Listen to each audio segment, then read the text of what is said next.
What your brain does in the 3 seconds before a car crash. At 65 miles per hour, your car covers 285 feet in 3 seconds, just under the length of a football field. 3 seconds is the documented average between seeing an unavoidable collision and impact. Almost every crash survivor describes it using language that directly contradicts itself. It happened so fast, they say. And then, everything slowed down. Both are true. Understanding how reveals something about the human brain that most people carry in their own skull without ever realizing it. Your visual system detects a threat, another vehicle crossing the center line, a child running into the road.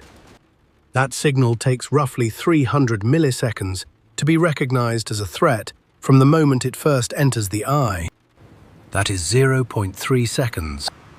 In that 0.3 seconds at highway speed, the car has already traveled 28 feet, and the brain has only just finished identifying the problem. Everything else, the decision, the physical response, the survival attempt, has to happen in the 2.7 seconds that remain. The amygdala does not wait for conscious thought to complete. The moment the brain's threat library finds a match, it fires independently of the cortex, before reasoning, language, or conscious judgment can process the threat. It sends one signal throughout the body simultaneously. Epinephrine floods the bloodstream within seconds, followed by norepinephrine. Heart rate spikes, pupils dilate, and blood redirects from non-essential areas toward the major muscles. The body is not preparing for thought. It is preparing for something much older than thought. In the second before impact, the physical changes compound. Tunnel vision develops. Peripheral vision narrows as the brain focuses processing on the central threat. Panoramic vision becomes a focused window. Auditory exclusion follows. Background sounds fade or vanish entirely. Survivors often describe impact in near silence. The brain has stopped prioritizing those sounds. Fine motor control degrades under extreme stress. Trembling occurs as the body shifts resources from precise muscle control to larger, more powerful movements. The grip on the steering wheel becomes less precise exactly when precision is most needed. What the body is doing, in every measurable sense, is preparing to survive contact, not to avoid it. Now, the slowing of time. Tachypsychia. Documented consistently across crash survivors, combat veterans, first responders, and anyone who has experienced extreme, imminent threat. The brain is not actually processing information faster. That is the intuitive explanation. The brain shifts into a higher gear, producing the sensation of time expanding. It feels right. It is probably wrong. Dr. David Eagleman had subjects fall from a 150-foot platform onto a safety net.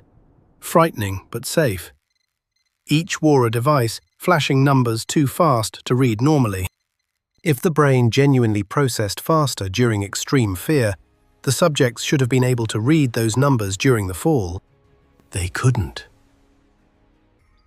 His conclusion: the time-slowing effect is not a real-time phenomenon. It is a retrospective one. Under extreme threat, the amygdala drives the brain to encode more detail, recording the event in finer resolution than under normal conditions. The 3 seconds before a crash feel like 10 in memory, because the brain stored enough detail to fill 10. The clock didn't slow. The recording improved. Here is the detail that law enforcement, military trainers, and emergency vehicle instructors have built entire training programs around. Not everyone acts in those 3 seconds. A significant number of people experience tonic immobility. Their hands stay on the wheel, the foot never reaches the brake, and the body makes no evasive move. This is not cowardice. It is not a character failure. It's one of the most primitive threat responses, the freeze response. The body's evolutionary programming overrides learned skills and triggers a response built for predator threats. Become still, become small. Do not attract attention. In a car crash, this response is lethal in proportion to how completely it takes over. The critical variable that determines whether a person acts or freezes is not courage. It is prior programming.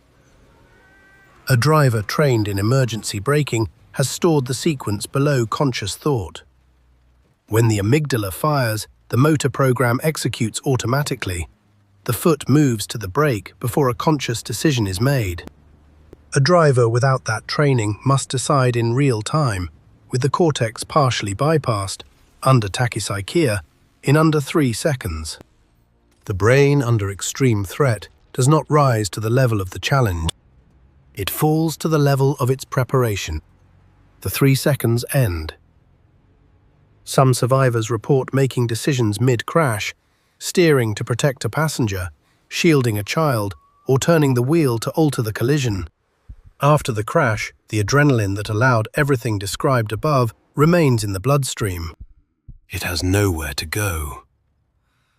Survivors describe trembling that comes after, not during.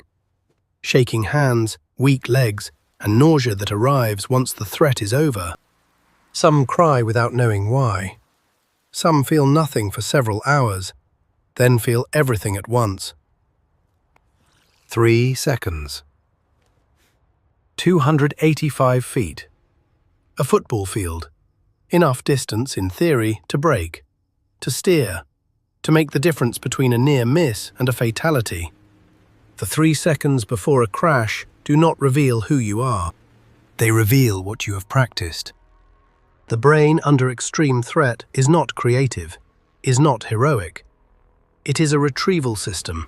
It reaches for what is stored. It executes what it finds. What it finds, in those 3 seconds, at 65 miles per hour, with 285 feet of road left, is the only thing it was ever going to find. Everything you put there before the moment arrived. The Stanford researcher proved time doesn't slow down. The brain just records more detail, making it feel longer. Does it matter if the survival outcome is the same?